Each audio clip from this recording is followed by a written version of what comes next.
بزن میکنی؟ میگه که نه. گفتم بس برای چه می کلمه طلاقی که خانه تا میسوزانی تو میخوای که از همسر جدا شوی؟ از همسر جدا شدن یا طلاق کردن این پرابلم ها رو حل نمیکند. بزرگان میگه که هر کسی که زن بی عیب میخواهد هرگز باید که زن نگیرد. برای چی؟ به خاطری که خیلی زن وجود ندارد. هر کسی بخواهد که شوهر بی عیب جستجو کند بگیرد، اون هم باید که شوهر نکند، برای که خیلی مردی بی عیب وجود ندارد. یگانه ذاتی که عیب ندارد این خداوند بزرگ است. دیگه باقی مانده هم ما و شما کمبودی داریم، نقصان داریم. به خاطری که زندگی من با لذت و شیرین باشد باید که از همدیگر ما گذشت بکنیم. یکی از عامل هایی که امروز میتواند عائله را برقرار کند و مستحکم بخواد، کمبودی ها را، نقصان های همدیگر را باید گذشت بکنیم و ببخشیم. وقتی که ما هنر بخشیدن نداریم، در همین حالت با میبینی که اتفاق سرجمعی از نفاق خیزد، پراکندگی از نفاق خیزد. تو ناز کنی و یار تو ناز، چون ناز دو شد طلاق برخیزد. همین سرجمعی از اتفاق است. اگر زن و شوهر عموما تمام ملت ما را اگر اتفاق باشه، ان شاء الله که یگام دشمن در بین ما رخنه کردن نمیتواند و از سرجمعی بخود بسیار خودش نعمت بزرگ است. خداوند پیغمبر صلی الله علیه و سلم همیشه ما شما را امر میکند که همیشه یک جا باشید، پراکنده نشوید، ولا تفرقوا. خدا میگه پراکنده نشوید. و پیامبر اکرم صلی الله علیه و سلم هم در حدیث مبارک همیشه ما و شما را انما المؤمنون اخوه فاصلحوا بین اخویکم، همه مؤمنان با هم برادر هستند و بین همدیگر همیشه صلح را رعایت بکنید، صلح باشد. و در بین زن و شوهر هم وظیفه ما و شما کلان سالم این است که وقتی که نزاع پیدا می شود، وظیفه پدر و مادر علما این است که رفته اونها را چیکار کنیم؟ صلح داریم. از صلح و خیر خدا میگه که همیشه صلح و خیر برکت دارد. از پراکنده یگام فایده ای نیست. اما بعضن حالات ما میریم در همین بحث و علمی میرویم، از طرف والدین، از طرف پدر و مادرها تا حتی امر میکنن فرزنداشون که بچه‌م این زن تا طلاق بکنه، تا که بچه‌م قطعی زندگی نکن، با دنیا رو گرفته باید بهتر خوبتر شما برای تو مقصد شوهر میاد. فهم مادری که همین قدر عقل داشته باشد. نخو مادر باجی گویا که بچه جان ما خاک پای تو میشم، خانک تکلید نکن. دامادش میگه که اگر مرد باشی جواب بده. تو خاله جان زب آدم به ناموس بدید. باجی که داماد مهربانی کنی، نوازش کنی و دلگرمی کنی که خانک فرزندت کلید نشود. با گفتم خاله این دختری تو قدی 5 تا کودک کجا میرد؟ او را کی میگیره دیگر؟ یگام جوانمرد گفتم دلیتی که صد شدن نیست، برای که این 5 تا فرزند با قطعی زن یا که یک باغچه کودکانه میشود. یگام مرده که گرنگ به حق نیست که کودکان را گیره با دلیتی که صد شود. هر فرزند تربیت میکردگی بانی میکردگی پدری است. هیچ کس دیگه برای پدرش نمیتواند. برای اون قدر داداره عزیز خواهر عزیز فرزنداتون زنده یتیم نکنیشونه. زنده یتیم است که وقتی که شما جدا میشید، فرزندان شما الک روحیه‌شون میشکند. همون محیطی که باید پدر و مادر فرزندان رو تربیت کند، این شکست میخورد و می فرزندان نمیدونه چی میشود. فرزند پسر باشد یا دوز میشد، آبوش میشد، یا بنگی میشد، یا بیرحم میشد، یا گم گروهی تروریستی شامل میشود. الان کس که فرزند رو غمش نخورد، دیگر کس غمش خورد و بدنام کرد. شیخ سعدی خدا رحمتش کند، کسی اگر میگه فرزند چه خودش غمش نخورد، کسی دیگر اگر غم فرزند تر بخورد به مانند خودش بدنام میکند. اگر دخترک باشد، یگم گروهای بدرفتارا را میزند، دختر از خصوصی بیرحم میکند. اگر بچه باشد میگه که در گروهای نشمند یا در گروهای تندرو شامل میشود، با آینده فرزند خار میشود. برای خاطر امروز باید که ما غمخوار عائله ما باشیم، فرزندامون عائله ما باید مستحکم بقپیم.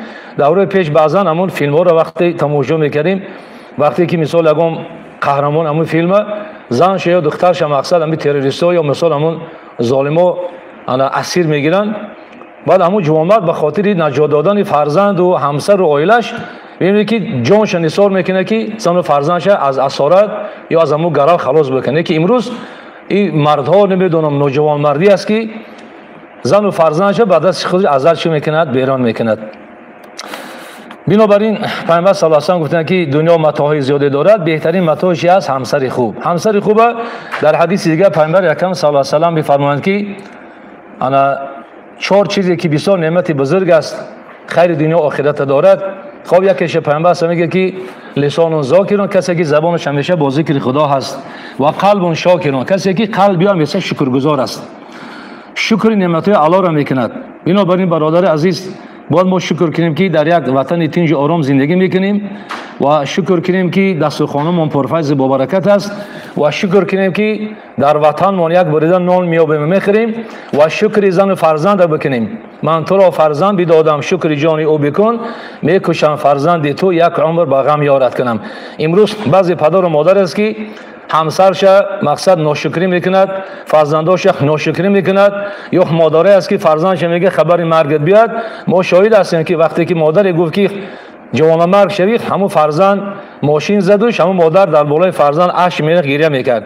یا مقصد مرگی تو بهتر از گفته، بالای فرزند آب جوش ریختم و کودکک ایدینا گذشت. بعد مکنه میکنه دیگه سودی ندارد. بنابراین پیامبر خدا صلی الله علیه و آله میگه که هرگز بر ضد خودتان، بر مالتان، بر فرزند و زن و اهل عائلتان مقصد دعای بد نکنید که لحظه اجابت دعا باشد، بعد مصیبت بالاتان میرسه دیگه شما طاقت کردن نمیتونید. خب یکم زبان ذاکر، دوم قلب شاکر. از همسر، از فرزند باید که ما سجده شکر بکنیم در پیشگاه خداوند که خداوند برای ما همسر خوب یا مقصد فرزندای خوب دادگی است. بعضی نفر است که برای یک خوشی فرزند زار هستند، امروز نوجوان مردها مقصد زن و فرزند از در بیرون میکنند. چنانکه گفتیم کسی اگر زن بی عیب بخواهد او زن نگیرد، برای که فایده ندارد، برای که خیلی زن بی عیب نیست. یا اگر همسری بی عیب بخواهد او خیلی همسری شوهری بی عیب هم نیست. یا بعضی اگر بخواهد که دوست بی عیب میخوان، دوست بی عیب هم نیست. برای چی گفتم سخن؟ به خاطری که هممون کمبودی داریم. وقتی که ما کمبودی همسرمون را جستجو میکنیم و پرابلماش از زیر ناخن میکوبیم، به خاطر گوره طعنه بزنیم، یک بار توجه به خودمون بکنیم که آیا خودمون به کمبودی هستیم یا نه. وقتی مقصد این است که همسر کمبودی شدیدیم، مقصد نافرمانی کرد یا رفتار ناجایی کرد، باید چیکار کنیم؟ ببخشیم. و این تعفو و تصفوا خیر لکم. خدا میگه اگر از طرف همسر یا فرزنداتون کمبودی شد، اگر شما ببخشید گذشت بکنید، برای شما بهتر و خوبتر است. یکی از راههای حل مسئله پیشگیری فاش خوردن عائله ها بخشیدن، گذشت کردن کمبودی همدیگر است. یعنی که زن کمبودی کرد، کمبودیش ببخشیم. شوهر کمبودی کرد، باید ببخشیم. برای که اولا ما را در قرآن دستور میدهد که والکاظمین الغیظ والعافین عن الناس والله یحب المحسنین. کسی خشم فرو میبرد. دادار عزیز، از همه چیز بدتری برای انسان خشم است، غضب است. غضب فرو بردن این جوانمردی است. از پیغمبر خدا صلی الله علیه و آله پرسیدند که جوانمرد بزرگ زور کی است؟ گفت کسی که در حالت غضب خشمش فرو میبرد. دادار عزیز، در عائله داری، در زندگی پسی بلندی است. اگر هر قدر غضب بود آمد، هر قدر خشم آمد، غضب تا فرو ببر. پیغمبر خدا گفت که لا تغضب ولک الجنه. غضب نکن، غضب تا فرو بر، من برای تو کفالت جنت میتم. مخصوص در مسئله زندگی و عائله داری پرابلم زیاد است. بزرگان میگه که زندگی آینه بیش و کم است، هر شب در آسمان ستاره نیست. زندگی به معنای آینه بیش و کم است، پیش میره قفا میرود. و خیلی که هوا میبینیم که 3 ماه تابستان بود، هوا صاف بود، اکنون بهار که اومد، تیر ماه که اومد، هوا ابر میشود. همین زندگی هم خواهرای عزیز، دادار عزیز، همدیران عزیز پستی و بلندی های دارد. بنابراین در روز خوشی باید شکر کنیم، در روز سختی صبر بکنیم. پیامبر صلی الله علیه و آله میگه که برای امت من خداوند در هر دو حالت خدا اجر میدهد، پاداش و مکافات میدهد. هم در حالت نعمت وقتی خداوند خرسندی و شادی میدهد، بنده خدا امت محمد صلی الله علیه و آله در وقت خوشی چی میگه؟ الحمدلله، خدا را شکرگزاری میکند. و در روز مصیبت وقتی سختی و مقصد مصیبت هم که آمد، امت محمد صلی الله علیه و آله چی میگه؟ الحمدلله انا لله و انا الیه راجعون. هم در حالت خرسندی هم در حالت مصیبت امت پیامبر صلی الله علیه و آله اجر میگیرد و ثواب میگیرد. الله شاهد است. رحمتی مادرم قصه میکرد، میگه وقتی خانه پدرت اومدم یک لاکی داشتم، یک بخششه، یک کلوش داشتم، میگه یک کرته داشتم، دیگه چی نداشتم. سبحان الله. یک کرته و یک پاپوشی. تقریبا این سالهای 52 53 می شود. اینه که در یک خانه با 5-6 تا فرزند زندگی میکردن. در یک خانه امکانات نبود، حمام نداشتن، در آغولا میگه آبازی میکردیم. در همین سختی ها پدر و مادر ما صبر کردن. با علاوه بر این در فابریکه شای بافی رفته 8 ساعت دیگه کار میکردن. پگاه می اومدن خوراک میپختن، گاو بود، گوساله بود، اوقات شیر، اوقات خوراکا را میکردن با نصف روزه، با از قفای خوراک، با بانی کردن فرزند، با بگاه، با کار. یعنی با همین قدر مشقت و سختی ها همه پدر و بابا و بیبی هامون صبر کردن. امروز اگر بگیم که مسئله مقصد معرفتشون سست است یا از روی بیسوادی هم خانه کلید میشد. لیکن اینا با توجه میکنیم پدر و مادرمون یگان خیلی مکتب و دانشکده خواندگی نبودن، لیکن از طرف پدر و مادرشان نصیحت بود که بچه جان دختر جان زندگیت بندندانات بخواب. همین شعاری پدر و مادرم بود که دخترم تلخ میخوری شور میخوری نون قاق خونی شو تا بخور، دیگه برای تو دیگه چی بازگشت نیست. وقتی میبینی فقط مهمانی میبینی. رحمتی پدرم اپام میومدن میگو بچم چند تا اجازه دادم قدر بیست، 1 ساعت 1 ساعت 2 ساعت 2 ساعت. امروز به خاطری که در خانه مادرش زیاد استفاده است خانه پاش میخرد. این جوانار میگه هر روز بیست دختر یلمگی میکنم میره 2 روز 3 روز میسد میری این مردک ناز میکند دختر ناز میکند از طرف پدر و مادر ای شما دختر ما را ظلم کرده گفته طلب طلاق میکنه خانه کلید میشد. از یک پرابلم های اندک میبینی که چی میشد خانه کلید میشد. پدرای مهربان مادرای مهربان بعد رشک نشوید. یکی دیگر از عاملایی که امروز خانه کلید میشد ما در همون پرابلم ها و مشکلات ها بحث میرویم، مادرها نسبت به فرزندانشان رشک دارند. وقتی میبینه که این بچه کش قدی دخترش شیر و عسل وارد زندگی میکنن ای بعد رشکی شخص هر روز بگو وقتی که می بچه ای کار میاد ای درس میاد فقط درباره زن کمبودی گفتن زنت اخیل زنت اخیل زنت اخیل زنت اخیل ای میکواد. این جوان مردم 1 روز 2 روز طاقت میکنه دیگه میبینه که خانه‌شان چی میشود کلید میشد. یک روز یک جوان زنگ زده میگه دامولا قطی پدرم برادرم رفته سیم باید که من زن مبرم در خانه خشتمانم خدا پناه بده مجبور کردیش اگر 3 طلاق نکی آخر میکنم. دامولا جان میگه من همسرم دوست میدارم دختره که با توفیق ای دختری با ایمان ای خدمت من میکند بینمون محبت هست. یکی همین پدرم ای روی رشک است از روی بدبینی است نمیدونم نمیخواد که مثال همین زن ما دارم خانم باشد مجبور کردیم میبریم سرش میتی اگر سر نتی آخذ میکنم. پدرای عزیز مادرای عزیز همین آخ کردن دو کرده است. شما با جایی که خرسان باشه فرحمند باشه که پسر شما قطعی دختره که شما خوشبخت است زندگی شما با لذت است دیگه او پرینسیپات نقص بمانه. شما آرزو کنید که فرزند شما خوشبخت و سعادتمند باشد. این چی پدری است چی مادری است که مقصد مجبور کنید که فرزند برای زنش طلاق بکند یا مادرها همین سببگار میشوند که خانه فرزنداشون کلید کنند. رشک است. ما اویلا را میدونم در همون محله ما بالاتر همون کمپیر از بدرشکی شخص 3 تا دخترش در 45 50 در اومدن هیچ کس نداد نمو شوهر کند ایش خله اوشو خله ایش خله همین دخترها که پیر دخترش نرفتن که مقصد شما شوهر کنه مرا دیگه کی بانی میکند. ای مادر عزیز الله غمخوری همین ما و شما هست. باید که پدر و مادرها تمام هستیشون را واگذار کنند که فرزندی و خوشبخت و سعادتمند باشد و ما امروز چیکارا کرده ایستادیم. بنابراین بعضی سبب‌های است که از طرف پدر و مادر از طرف خسر خشتامن همین زندگی فرزندان رو چی میکنن ویران میکنن. میبینی عروس و داماد شیر فطیر هستن اینا بینشون مقصد کلفت. بعضیش هم خیلی مسئله میبرن میگن دادر خای خونه تون برو نه که حالت کلید نک خونه تا میگن برای اونجا یک کوارتر بگی نه که همسر تا قدی کوچنه که فرزندات بیرون کن گیریا میکنه جیگیته بیچاره سموبانی دو دریا مونده است. مقصد آقا پدر و مادرشن ایسو فرزند و همسر در خد کوچه فرید. بنابراین فرزندان را با چی باشند زیرک و دانا باشند. با جای پدر و مادر نصیحت خوب بکنن پدر و مادر اونها را تربیت بکنن مقصد و تواصل بالحق و تواصی بالصبر. خدا میگه هم از این کار است مگر کسانی که برای حق و با صبر همدیگریش وادار میکنند. بنابراین پیشوای ملت هم در یک از برآمدشون در واخری که با مقصد به خاطر روز مادر بود همین تاکید کردن که یک از سبب‌های عامل‌های پاش خوردن عائله‌ها معرفتی حقوقی نداشتنشون و آماده نبودن برای چی زندگی مستقلانه. و پدر و مادر باید از خردسالی دخترامون و بچه‌هامون آماده بکنیم که اونها برای زندگی مستقلانشون چی باشن آماده باشن. و برای این جاده همین پدر و مادرها بسیار وقت از زندگی پیامبر صلی الله علیه و سلم و از زندگی بی فاطمه زهرا که نور چشم پیامبر صلی الله علیه و سلم بودن. لابای سلام علیکم و رحمت الله. و علیکم السلام و رحمت الله و برکاته. دوست عزیز حضرت یک سوال داشته. لابای هم میگفتید که اگر در زندگی اختلاف پیدا شود چی باید کرد؟ وقتی اختلاف میشه وقتی در زندگی نافهمی می شود اختلاف می شود نافهمی می شود اولش که باید که عقل خودمون استفاده ببریم. و الحمدلله که ما مسلمان هستیم و از صحبت علما و دانشمندان بهره بگیریم که پیامبر اکرم صلی الله علیه و سلم هم در عائلهشون نافهمی ها میشد، در خانه صحابه نافهمی میشد و همین نافهمی ها را فقط با سخن شیرین، گذشت کردن، بخشیدن گناه همدیگر اختلاف از بین می رود. و ببینید که خداوند ما شما را در قرآن چی میگه در مسئله که در بین زندگی، در بین زن و شوهر اختلاف می شود و عاشرهن بالمعروف. خدا میگه با همسراتون معاشرت خوب کنید. اینه که تا در حدیث پیامبر صلی الله علیه و آله میگه که لا تضربوا الوجه، در روی زن زدن ممکن نیست، ولا تقبحوهن، قبیح قدیشون گپ نزنید.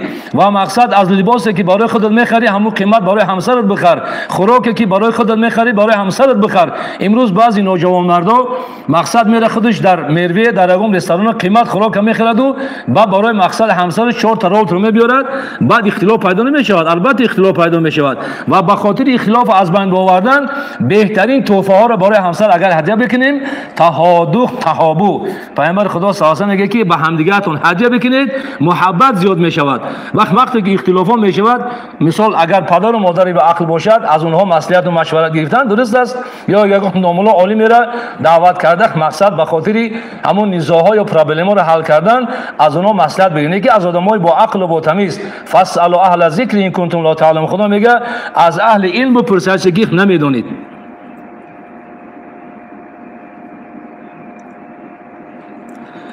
دیروز یک جوان آمد گفت که دوملا درخت مونده کنه همین زنک بسیار غم میتید، همین ساعت‌ها و بیگر هم عصب و اینا میکند، دیگه دل نمیکشم خانه بیام. بعد نماز خفتن بود، بعد بچه‌ها نمازگزار شب بودن، گفتم برادر عزیز همین دادر میگه که درخت یک دعای نیک بکنم همین زنک و انصاف شو غم نتید. با همین جبات قصه حضرت شیخ سعدی را که در گلستانشون یک قصه دارن، میگه که جوان زینا سازگاری جفت بری پیرمرد بینالید و گفت در آن بار از دست این خصم شیر شنا میبرم که آسیا سنگ زیر. با سختی بگفتش بین ای خواجه دیر کسی صبر کردن نگردد خجیل. با شب سنگ بالای ای خانسوس چرا سنگ زیرین نباشی بروز. چو از گلبون دیده باشی خوشی روا باشد ارباری خارش کشی. گفتم دادر عزیز کسی از قصه حضرت سعدی میگه که نزد یک شخصی زیرک و دانار یک پیرمرد اومد و گفت که بابا جان از همین دست زنک بسیار بیزار شدم، خیال میکنم که همین سنگ اوسا در همین کیت میو زندگی پشخ میکرده است، افگار میکرده است. پر از همین خیلی جوانایی که زندگی خیلی افگارشون کردگی است. لیکن میبینیم که بعد این جوان مردا طاقت صبر ندارن، بعد همین خیلی مهاجرت میبرن میروند. برای خواهر عزیز الله مادر عزیز بخوای که همسراتون سالهای سالانی در مهاجرت نباشند یا دیر خانه نبیان. حضرت شیخ سعدی میگه که سفر عید باشد باران کد خدای که بانو زیشش بود در سراغ. خواهر عزیز اگر در خانه زنه که زیش باشد، چهرش ترش باشد، قواقی باشد، از همین صبح تا بگو عصب مردک ویران کند، همین مردک از همین زندان سفر را برای خودش بهتر میداند. برای قدم ببرن میرن دیگه نمیبینن. اگر زنی که شیرین زبان و با حیا و چهره کشاده و دل کشاد باشد، همین مرد باور کنه همین ساعت 5 میشد حرکت میکنه که تستا برام عروسکم پیشواز میگیرد. برای قدم زن زیره گدانا همین ساعت 5 6 وقتی اومد از کار شوارش میشد، بعد خودش شستشو بکند، بهترین لباس پوشد، مقصد عطر و خوشبوی بزند و شوهرش پیشواز بگه که این شوهر از آغوش و گریزان نشود. خب هم قصه را گفتیم که همین جوان از زندگی شکایت کرد. بعد پیامبر هم گفت که با سختی بین گفت شیخ خواجه کسی از صبر کردن نگرد خجیل. دادر عزیز صبر کن بچه جان، صبر همه ما و شما باید که فرزندانمون چی با صبر هدایت بکنیم، هم دخترامون هم بچه‌مون با صبر چیکار کنیم وادار بکنیم. حضرت بیبی فاطمه زهرا با دست‌های مبارک آسیا میکرد، گندم میانداخت و یک سنگی که بگیم 60 70 کیلو بود همون را با دستش آسیا میکرد آرده. خواهرای عزیز، دخترای عزیز، کدام شما امروز با دستتون گندم آرد میکنید؟ یگام تاتون نمیکنید. امروز اکثر خیلی دیهات اگر خمیر نکنن دیگرت بسیار در همین شهر همین تلفن میگه مردک جان 4 تا گرمک بیار، 4 تا گرمک تبکر بیار، شو من بیار. دیگه هم قدر خارا تنبل شدن که دیگه خوششون میاد اوقات بپزن. باور که یک مرد گیله که گفت دوملای عزیز گفت زنم ای بیار او بیار، هر بگم میگم مرا رستوران بار، مرا میوه بار اوجا بار، اوخی میگم من 1,000 اولیک میگیرم، اون ما گجاو برم، اوخی گجاو برم. ای خواهر عزیز، او وقت همین شوهرت 1,500 2,000 معاش میگیرد، او هر بار که 4 بار تر او رستوران بره پول تمام میشود، چی میخره دیگر؟ زنی زیرک و دانا مردکش پاچا میکند، زنی زیرک اکونومیست میشود، اقتصاد میکند. بخوای خواهر عزیز شوهر بانکرات نشود، معال من اقتصاد. پیامبر خدا میگه کمبغل نمیشد کسی که میانه زندگی کند. همین قانونی که مقصد تنظیم عناوین جشن مراسم است، این سبب پیشگیری همین اسرافات است. یعنی که زنی که زیرک و دانا باشد، شوهرش چنون دستگیری میکنه که شری نرش میکند. یکی زنی که اسرافکار باشد، در یک لحظه مرد که چی میکند؟ یه باور کنید به خاک یکسانش میکند، پادشاهش نمیکند، خارش میکند. حضرت پیامبر صلی الله علیه و آله وقتی که بیبی فاطمه زهرا به همون آسیاب دست تاب میداد، آرد گندم میکرد و رفته از شاه در پشتاراش آب می آورد، کیفتکاش آبله کرده بود، سیاه شده بود، دستاش آبله کرده بود. خواهر عزیز امروز در همین خانه تر میکسد گریانای تیفالا در اینجا موندگی تیاره که رنگ مادرامون در آب و علاو نکرده چای دم نمیکنی، اوقات در دود علاو نمیکنی، استیلال موندگی فقط میاندازی کنوکر میجی که ترکاز گرونش دیسای. مادرای ما با دست خمیر میکردن، با دست نان میکردن، با دست لباسا رو میشوشتن. این خمیر و این هم مشقت بود. نیکی گردم شنا مش باور کنید بوزبالای بقواتی بودن که همه در همین خانه کلکد کوچه تولید میکردن. حوزه زنکا ای بیکاری رفت دیگه باور کنید فقط کسی رو زورشون بیاد، نه زویدن میتونن نه خود کردن میتونن. یگون خیلی فیزیکی با قوت نمونده خواهر عزیز، ای تنبلی تونه، فقط تلفن بازی، فقط تلویزیون بازی. خواهر خیلی کار نکنید، تلفناتون مایده مایده بکشید، فرزندان را تربیت کنید، برای شوهرات را خدمت بکنید. وقتی که حضرت بی فاطمه بسیار مانده شد، رنجور شد، حضرت علی کرام‌الوجه گفت که ای برا پدر ما بگو یگون کنیزک روان کنه، یگون یاردمشی روان کنه که بسیار مانده شدم، بی‌فره شدم. وقتی سخن حضرت علی کرام‌الوجه و پیامبر صلی الله علیه و آله گفتن، پیامبر صلی الله علیه و آله آمد پیش حضرت بی فاطمه و گفت فاطمه جان، مردم نان خوردن نداره، تو میگی ماده کنیزک بیار. از او غلام برای تو بهتر گفت سخن نصیحتت بکنم. گفت که بله پدر جان. گفت پیش خو رفتن 33 بار سبحان الله بگو، 33 بار الحمدلله، 33 بار 34 بار الله اکبر بگو، ای همون کنیز برات بهتر و خوبتر است. یکی گفت بچه جان همین خدمتکار شوهر تا بکن، کارکات خودت بکن بچم. سبحان الله. اگر نه پیامبر صلی الله علیه و آله میتونست که برای حضرت بی فاطمه کنیز 10 تا روان کند، نگی گویی بچه خدمت شوهر تا بکن. خدمت شوهر کردن برای زن خیلی ثواب بزرگی دارد. همه این ثواب جماعت و ثواب نماز جنازه، همه این ثواب غزوها برای زن وقتی که برای شوهر، برای کودکاش مقصد خوراک آماده میکند، خدمت شوهر میکند، برای قدر ثواب بزرگی نمیشه کرده میکند. لیکن امروز بعضی با نمیدونم اونا هاتن یا بالوانن، برام بعد گفت که زنک در خانه باید کار نکند. لابای السلام علیکم. و علیکم السلام. دولای محترم نگفتید و هم دیگر صبر کردن ممکن است و شوهر که لابای برگه بگه چطور صبر کردن ممکن است با مرده که زمین زن احترام نمیکنه از جهت زندگی شرعی هم. خب این خواهر میگه که مقصد چخیل با شوهری که احترام نمیکند، حرمت عزت نمیکند، چخیل صبر بکنیم. همین سخنی که حضرت شیخ سعدی برای ما نصیحت کردن، اگه حد طرح میشد. بعضی اول است که زن حرمت عزت نمیکند، بعضی حالت است که مرد حرمت عزت نمیکند. برای قضیه شیخ سعدی حزبان پیری ضمیردل میگه که با سختی بینه گفت شیخ خواجه کسی از صبر کردن نگردد خجل. از صبر کردن هیچ کس خجالت شدگی نیست. خواهر عزیز من زن را میدونم که خودش بعد علام کرد، گفت که صبر نکردم. با مثال همون رفتار که دوره شوهران که مقصد با زنای بیگانه رفت آمد میکرد، یا مثال همین حرمت عزت میچینه بود، میگه صبر نکردم، شوهر من مقصد رانده کردم، سر کردم، خدی زندگی نکردم. میگه شوهر من دیگه رو صاحب شدن، بعد خودم مرده 4 گودک کلام کردم، بعد پشیمان شدم که مقصد کاش که در هم سختی وزبینی صبر میکردم، امروز برد میکردم. خواهر عزیز من زن را میدونم که شوهرش یک عمر میزده بود، همین صبح تا بگاه همه جاش افلاس میومد، همین زن صبر کرد، همین شوهر را بانی کرد، اخیر خداوند هدایت کرد، همین مثال همین مرد برای راست هدایت شد. برام قدر خواهر عزیز ان الله مع الصابرین، خدا همیشه همراه صابران است. کسی صبر میکند خدا دوستش می‌دارد.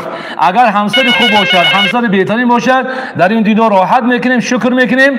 اگر همسر مرد یا زن ناجا باشد، در همین دنیا خداوند برای ما و شما کفارات گناه ما میگردد. خواهر عزیز صبر باشید.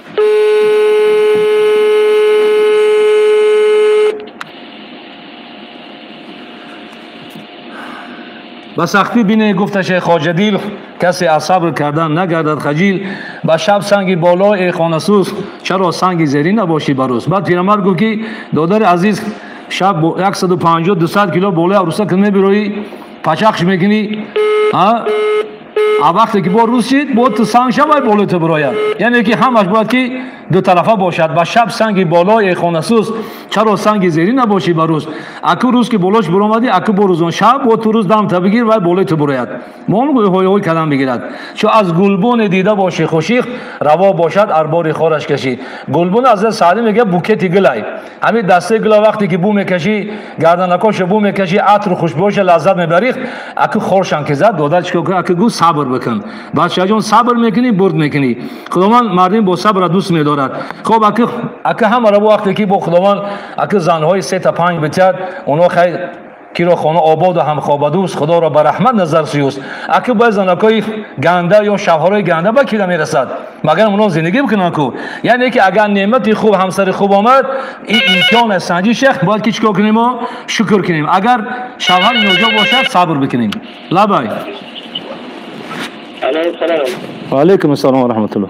اگر دولت جان یک سوال داشتیم. لبای از این بعد ازدواج زندگی چگونه این محبت زنده نگه داریم در دوام؟ بعد زندگی چقدر محبت زنده بداریم. زنده نگه داریم. بارک الله. برادر میگه که بعد هم خانه‌دار شدن چقدر محبت مقصد نگه بداریم.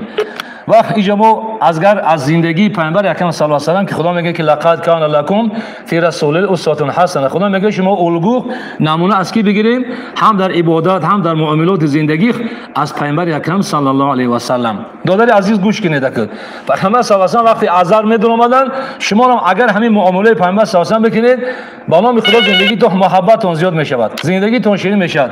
پیامبر اکرم صلی الله علیه و سلم ایدر می‌درآمدن عذر می‌درآمدن، حضرت بیایشه مادرمون لنجکاشون سرخک بود به زیبا بود، میگفتن که یا حمیرا اگه شیرینه کی من اصله کی من زیبایی کی من شبخانم عذر درآمدی داده عزیز اینا ورسو کامپلیمنت میگن با همسرتون کامپلیمنت زیباترین قضیه معامله بکنید. حضرت وقتی درآمدن حضرت بیایشه مادرمون آب نوشیدن. پیامبر صلی الله علیه و سلم گفت که عایشه جان برای ما کم آب بمون، برای منم آب بمون. حضرت عایشه مادرمون کاسه یک لحظه دادر جان بیست دوزی صحبت مون بود که جواب و همین پیاله آب دو آب موندن و بعد پیش پیامبر صلی الله علیه و آله آوردن. بعد پیامبر صلی الله علیه و آله گفت که عایشه جان از کجای پیاله آب نوشیده بودی؟ حضرت عایشه مادرم گفت که از همین جا نوشیدم. پیامبر صلی الله علیه و آله از همون جایی که مادرمون عایشه رضی الله عنها آب نوشید از همون جا آب نوشیدن. تو دادر از این کارو بکن. پیامبر صلی الله علیه و آله میگه که در دهان همسرتون نان بمونید، دانه بمونید، پیسه بمونید، برای شما صدقه میشود. برادر عزیز کینو این نیست که نیست. این سنت وقتی که ما در دهان همسرمون نان میگذاریم یا در عسل تر میکنیم میمونیم یا وای در عسل تر میکند در دهان ما میمونیم محبت زیاده میکند. و از جمله بگیم سخنای شیرین یا گلبزم که کامپلیمنتی که پیامبر صلی الله علیه و سلم حضرت عایشه مادر مخدی کردن که محبت زیاد شود. روز پیامبر صلی الله علیه و سلم گفت که عایشه جان تو برای وقت از مسکه و خرمایی که الرش میکنن آمیخته میکنن با مزه تر و شیرین تر هستی. از مسکه و خرما شیرین تر و با مزه هستی. حضرت عایشه مادرمان در جواب چی گفت؟ یا رسول الله شما برای ما از عسل و خرمایی که از عسل و مسکه که آمیخته می شود شیرین‌تر و با مزه تر هستی. پیامبر صلی الله علیه و سلم تبسم کرد و عایشه جان گپ شما سخن شما شیرین‌تر آمد. شما این کارو بکنه با مزه می شود. تا پیامبر صلی الله علیه و خاطر محبت زیاد شود حضرت عایشه مادرمان نام پدرش میگرفت. این می آچیز وقتی میگرفت یا بنت صدیق میگفت. از جوانا ادر میدراید او اقارت دشنام سخنان قبه با از کجا محبت پیدا میشه دادر عزیز. همین زن مرد کم بگیم رنگ گربه هم دستمالش میگه بختدتن شگیدن میگیرد. مهربانی که کردی محبت زیاد میشود. بعد توفای زیبا خطی زبان شیرین مهربانی از زندگی پیامبر اکرم صلی الله علیه و سلم بهره بگیره ان شاء الله که زندگیتون با لذت میشود و پایدار میمونه ان شاء الله.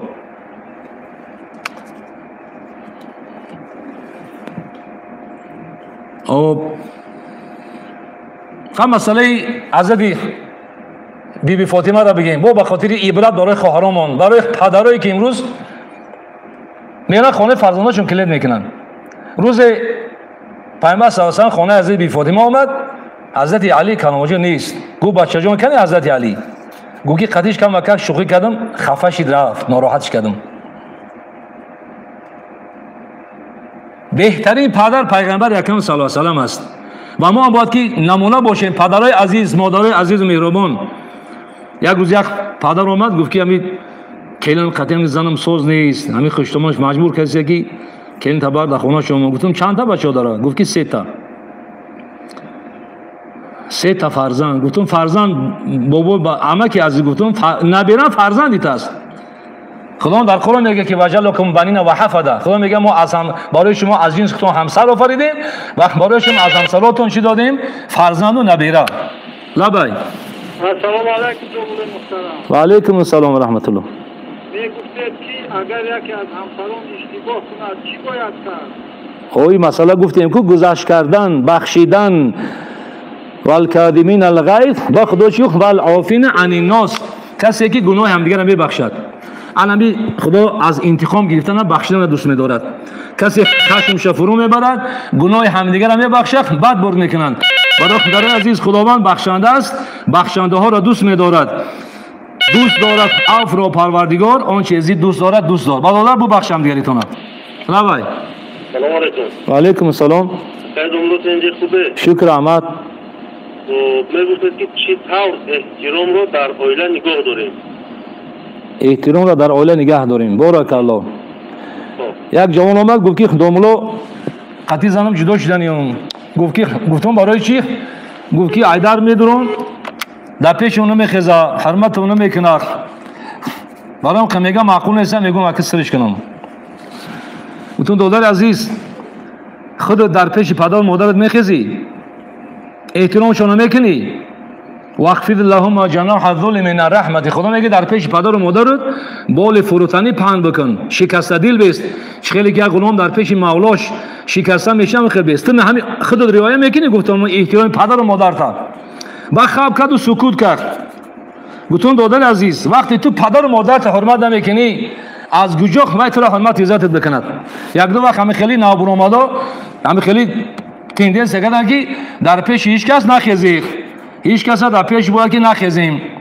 با ما یک روز در صحبتون گفتم که برادر عزیز، حدیث امام ترمذی است.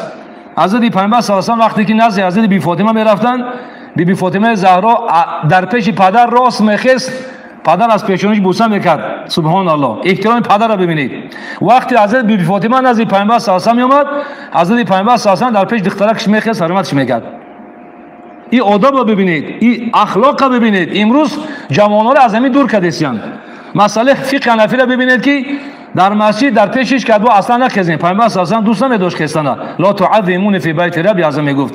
لیکن مسئله فقهی ببینید که وقتی که اگر در مسجد باشیم هم، اگر پدر در آمد باید که در پیش پدر بخیزیم. تا وقتی پدر و مادر صدا میکند، اگر فرزند نماز نفل خوانده ایستاده باشد، باید که نماز قضا کند و برای خدمت پدر و مادر چه بکند. اگر پدر و مادر صدا بکند در نماز فرضی باشد، اگر صدای تعجیلی باشد، تا فرزند حق داره که نماز سلام چه و برای خدمت پدر بکند. یکی امروز نمیدونم وای ایگجا برآمد میکنن، این زن باید که در خانه کار نکند، در پیش پدر و مادر نخیزد فلان بسمدان. آب با این قدر این آداب و اخلاق پدر و بابای مرا ما نصیحت کردن کجا رفته ایستاده است.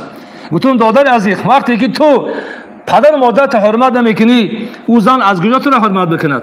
به خاطری که حرمت شود دادر عزیز، تو پدر و مادر حرمت بکن، همسر حرمت بکن، او را تو را در عوض حرمت بکند. برادر اگر خست گو پدر و مادر در رحمت، اگر نخست برادر، خداوند آدم متکبر دوست نمی‌دارد. برای احترام پیدا کردن برادر عزیز باید که ما تواضع داشته باشیم، خاکسار باشیم و کبر از دلمون دور بگردانیم. بعد احترام از دو طرف میشود. این قرصک خیلی دو طرف است. وقتی زن احترام کردی، زبان شیرین کردی، صحبت کردی، قدیش معامله خوب کردی، او را هم در عوض چی میکند؟ معامله خوب بود میکند. در یک نکاح ما صحبت داشتیم درباره احترام همسر و حضرت عایشه مادرم پرسیدن که پیامبر صلی الله علیه و آله در خانه اون کار میکردن. حضرت مادر میگفتن که گاه لباس میشوش، شترها را علف میداد، گوسفندا را مقصد میجوشید، مقصد هضم میدم میکرد. در خانه پیامبر همه کارو میکرد. اگه خدا پانو بیتاز یگام جوانر در خانه اگر این کارو کنه، ایس آتش، ایس مادر، پدر و مادر با که پلو مشپک میکنه. چون تو باز زکش اینا با خدمت زنده کردید. برادر، خدمت همسر کردن در خانه برای ما سنت پیامبر اکرم صلی الله علیه و است. در خانه کمک کردن، یاردم کردن برای همسر برای ما هم چی است؟ یک خانه آباد کردن است. همسری که برادر حامله داره، اگر بگی زنه خیلی خودت کار بکن، ای سبحان الله، خیلی خودت هضم بشکن، خیلی خودت علاوه بکن، خمیره بکن، او کودک ناسالم میشود. در یک از برآمدان پیشوا ملت هم گفتن که سالمی جامعه این بایگری دولت است. اگر این همسرا مادرها اگر سالم نباشند، کودک سالم به دنیا نمیاد. برادر عزیز، باید که ما در خانه خدمت همسرامون برابرشون یاردم بکنیم. من و شما کی هستیم که پیامبر صلی الله علیه و آله گاه لباس خودش میدوخته میشوشته، امروز ما چنان متکبریم که با قوار میسر و میگه زنک طفل مرا تازه کن. ای سبحان الله. برادر عزیز، این کبر و غرور از کجا رفته شما؟ و خارج شما را خدمت بکنید، یگام ضرری ندارد. باید که همین زن از خانه، مرد از بیرون، باید که خانه ما چیکار کنیم؟ آباد بگردانیم. زن زیرک و دانا خانه را آباد میکند. از بیرون شوهر، از داخل همسر، خانه چی میشه؟ بعد آباد میشه. دید خانه داری هم زندگی را یک دولتداری است. یکی در خانه اگه از نظر قانونی لبای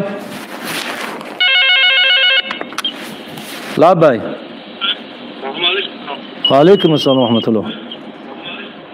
سلام علیکم. و علیکم السلام دادر عزیز. اکا امروز حاضر خوبه؟ شکر احمد. سلامت باشین اکا. امروز صحبت بهترین اکا داشتم. گپ زن اکا جان. همی در اویله شرط و ضروره که همیشه رستقال باشید. خب بارک الله. پیامبر صلی الله علیه و آله میگه از صدق ینجی و الکذب یهلک. راستی انسان را نجات میدهد، دروغ آدم هلاک میکند. اگر در زندگی با همدیگر اگر باور نداشته باشیم و فقط دروغ گفته باشیم، زندگی را آستا کاسته میکند. راستی آورکشه و رستگار، راستی از تو ظفر از کردگار. بزرگان میگه که راستی آور رستگار میشی، راستی از تو ظفر است که دیگه همیشه راست قول باشه، زندگی تو آباد میگردد. همین مقصد در زندگی دروغ گفتن فقط به خاطر اصلاح کردن اجازت است. پیامبر میگه که لیس الکذاب الذی یصلح بین الناس او یعمل خیرا. مقصد دروغ نمیشه کسی که بین مردم صلح بدارد یا مقصد نیت نیک داشته باشه. مخصوص در همین اویلایی که پاش خورده هستند، اگر ما در این حالت اگر دروغ بگیم و همینا را با همدیگر آشتی داریم، گناهکار نمیشیم. مثال زن با شوهر بینشان مقصد همین بدبینی است، تفریقه است، یکی در خانه خودش دیگری در خانه پدر.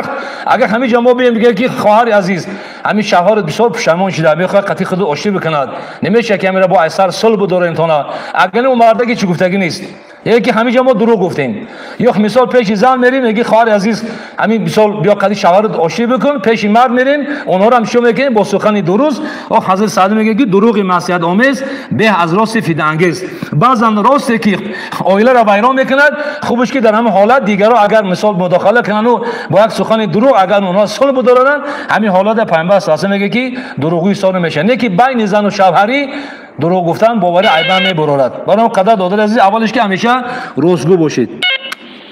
لبای السلام علیکم استاد عزیز. و علیکم السلام و رحمت الله و برکاته. خسته نباشی استاد جان. زنده باشی. بهترین نصیحت ها را برای مردم بیان کردید. سلامت باشه که. ما افتخار میکنیم از شما. استاد همین نکاح وقت دارد؟ نکاح؟ بعضی ها میگن که در میان دو عید نکاح نیست.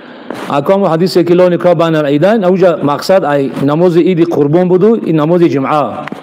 یگان ضرر ندارد. تا در روایت است که از عایشه مادام پیامبر صلی الله علیه و آله بین دو عید نکاح کردگان. یگان ضرر نداره استاد برادر عزیز.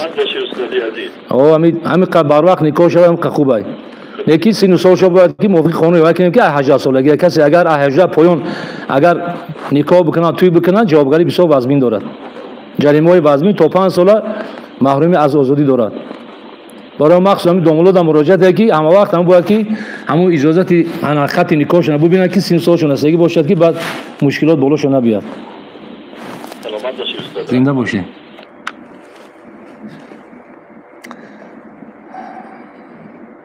در مسنوی مولانا رومی قصه است.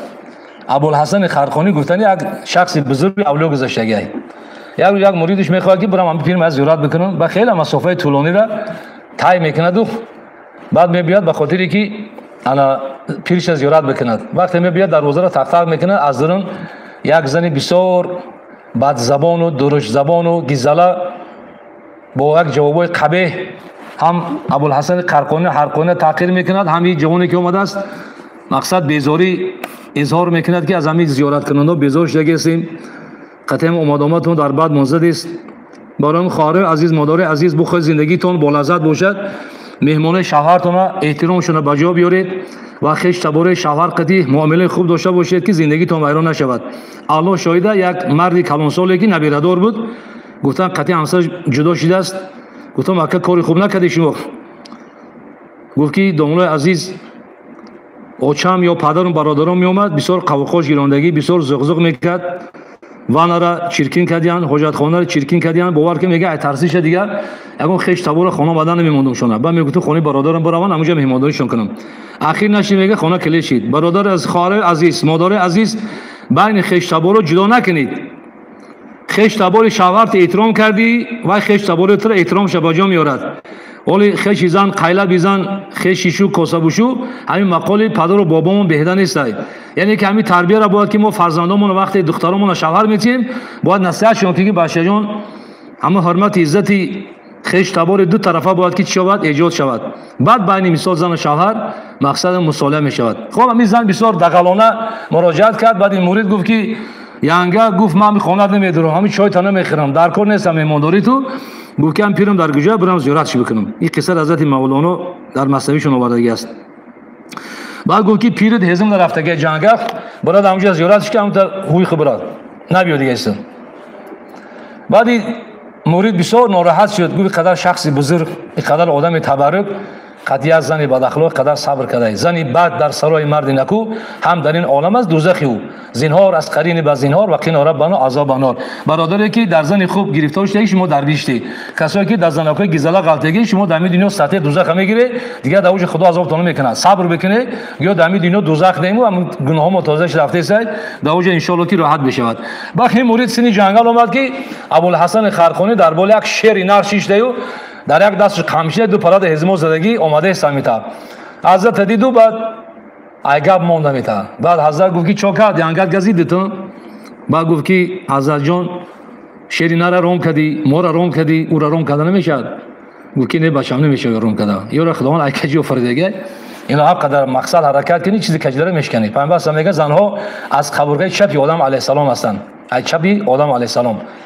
برام قدر همین چیزی که کجه او دینکش کجلیده. هم زن میگه که توفلیت ما بسنوش کرد میتیاد، میگی اوت کولاد میتیاد، کرتا میگی فوتبال کرد میتیاد. دادر عزیز برای توفلیت خودت بپوش شوی تدام که یکی خونات کلی نکن. زندگی تا محکم بخواب. برای که نو هم خیلی فعلی کجی دارد. خودمون هم خیلی داریم کجیلیو. برای قدر بزرگ میگه که اگر خداوند زن بالای مرد اگر راهبر میکرد از استخوان سرش میآفرید. اگر میخواست که زن پایمال کند و کنیز و غلامش بکند از کف پاش از استخوانش خلق میکرد. لیکن خداوند زنها را برای ما از قبوغره شب از بالای دل آفریده است که ما زنها را همیشه چی کنیم؟ بالای دل بگردانیم. بالای دل بهترین نعمت است. بعد ابوالحسن خرقانی گفت که همه چی رو میشه یکی رو میشد. بعد گفت که عزت جان نمیشه او را سرتیو یا زن دیگر بتیم. گفت که بچه‌ام نمیشه. گفت چیه؟ گفت همین مرتبه اولویت خدا ما با صبر یعنی زن دادگی است. با سبب صبر ما در زندگی در همین مقصد خشونت همین زن صبر کردم. خداوند مهربان برای من مقام چی؟ مقام ولایت و اولویت دادگی است. گفت بچه جان تو اگر هم همسر داشته باشی چیکار کنه کارای صبر کنده کار. عزیزان عزیز در زندگی در عائله خشونت نکنید، ظلم نکنید. بخواید عائلتون برقرار باشد، مقصد با همسر معامله خوب داشته باشید. چیزی که پیامبر اکرم صلی الله علیه و سلم کردن و خشونت جسمانی نکنید. جسمانی که پیامبر خدا چی گفت نزنیشوند. وقتی همین حضرت ایوب علیه السلام بیمار بود خدا رحمت کرده باشد همسر بهترین شونه همین قدر طول سال برای حضرت ایوب علیه السلام همسر خدمت کرد. خوراک می آورد، تازه میکرد، توبتشو میکرد. یک روزی چینا برای مقصد نان خریدن، بعد کوکلاش برید و اما را بگیم فروختو. بعد برای حضرت ایوب علیه السلام نان آورد. وقتی پیش حضرت ایوب علیه السلام آمد، حضرت ایوب علیه السلام دیدن که کوکل همسرشون نیست. بعد زیغ شد، ناراحت شد و قسم خورد. گفت که اگر 100 بشن 100 خیمچکل میزنم، 100 خیمچکل میزنم. قد پیغمبرم گوگا غضبش میومد قسم یه حدا شد قسم خود 100 خمشکل میزنم. خب امر خدا کردی حضرت ایوب علیه السلام توابت یافتن، شفا یافتن. همسر خدمت کرد، خوشا با حال زنی که برای شوهرها خدمت میکند. باور کنید در جنازه بعضی مسافردکا بعضی مردکا رو میگم از جنگم راضی هستی، با نام خدا گریه میکند. میگه دومولو ای خیلی زحمت چه خیر راضی نباشم. با نام خدا میگه که مهمانا ما مهمانداری کرد، تمام خدمت مکردگی است.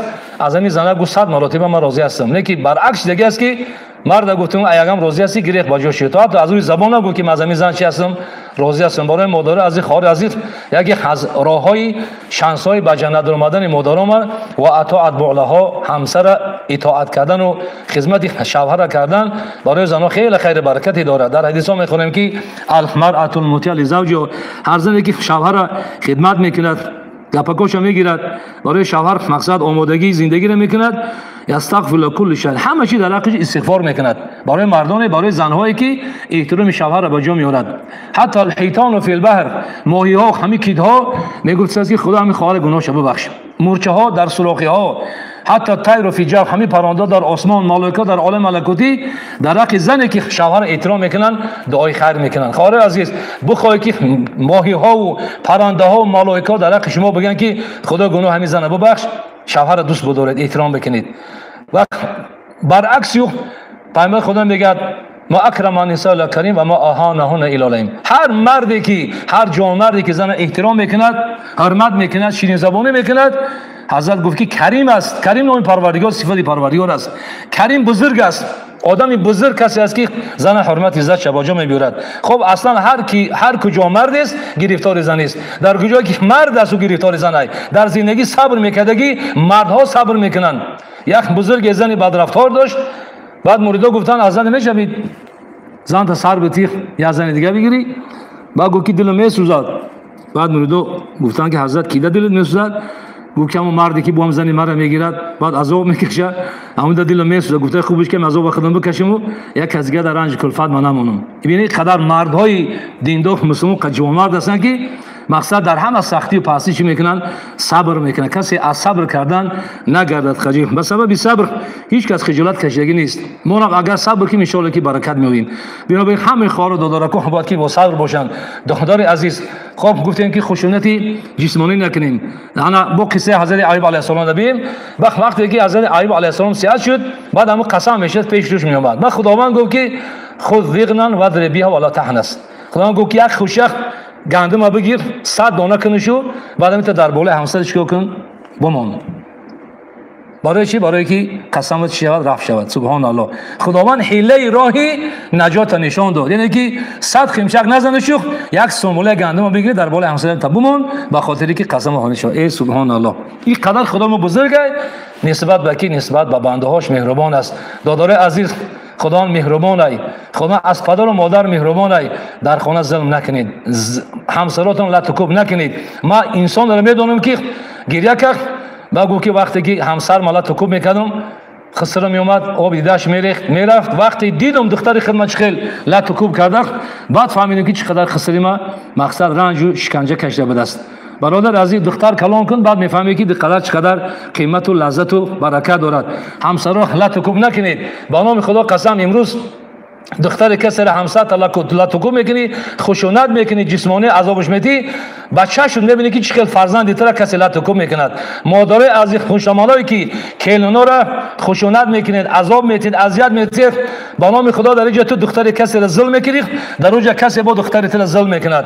در یک نکاح دخترکا عروسا گفتن که دومولا برای چه خوشامالو کلونا را قدر ظلم میکنن، جبر میکنن. الله شاهده زمستان مسجد رفتم پیش قه زمین خاکی بود، قاق بود، سر میخزن اولی رو آب میزدن. در همون خونه که یک کیلون کوچه رو آب زده سر گفتم خواهر آب میزنی چوتانک میشد نه کمی کاره. گوگی شما میگه که خیلی آب زدن که قلط میکنم. ظلم ببینید در زمستان کلین مجبور کرده که تو کوچه آب بزن. دختر خودش خوابه کلین فرزند دیگه کسی ظلم میکند.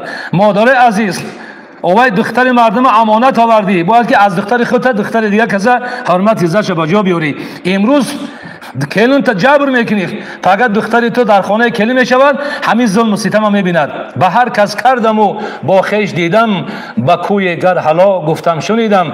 حضرت مولا میگه که امروز در حق کسی ظلم میکنی، همین ظلم با در خودت میبینی. لا تظلمون ولا تظلمون. خدا میگه ظلم نکنه، ظلم نمیبینی. خداوند صاحب انتقام است. وقتی که زن تا فرزند تا بیرحمانه میزنی، خدا حتما انتقام میگیرد، یا دست میشکند یا پات میشکند، یا مشکلات دچار میگردید. خب ما دیگر مقصد انا در خانه ظلم کردن، خشونت مقصد گفتیم جسمانی، خشونت روحانی میشد با روحی. وقتی همی اومدی عصب زن ویران کردی و همی خویدی عصباش ویران کردی، بسیار زنکا با کسل چی میشن؟ با کسل روحی گرفتار میگردن. خواهره که بود که ما رفتیم برای بحثش، گفت که دومالا من نمیرم دیگه خانه‌شون. گفتم چه وقت؟ گفت 15 طبقه دارن، هم یمینا باید که ترید بکنم، هم یمینا باید که من نگاه میکنم. گفت بسیار احوال و وضعیت دستکاش نشون داد، باور کنید تار تاس کفیدگی.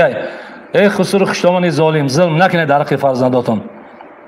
یار از شیرین است، در زندگی راحت کن. گاه زخم زبانش میرسد، طاقت کن. زنبور عسل غری عسل زهر دارد، خورد عسلش به زهرش هم طاقت کن. دادار عزیز، خواهر عزیز، در زندگی صبر بکنید. مادر و پدر عزیز، فرزندکار همیشه نصیحت بکنید که مقصد در زندگی با صبر باشند.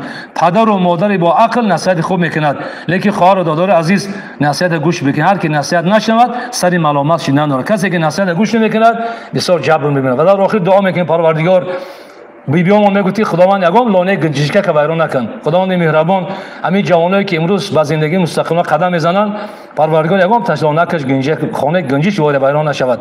خدا ملک وطن مونتین باشد، همیشه توی خرسندی باشد. خدا همه خواهر دادار بختلا با بخت و سعادت، فرزند الله فرزند صالح، کسر خدا همسری خوب داده شکرش نصیب گرداند و کسر خداوند زنهای اگر همسرای ناجات باشه خدا صبر عطا کند. و صلی الله علی خیر خلق محمدین و علی آله و اصحابه اجمعین. السلام علیکم و رحمت الله و برکاته. برادر عزیز.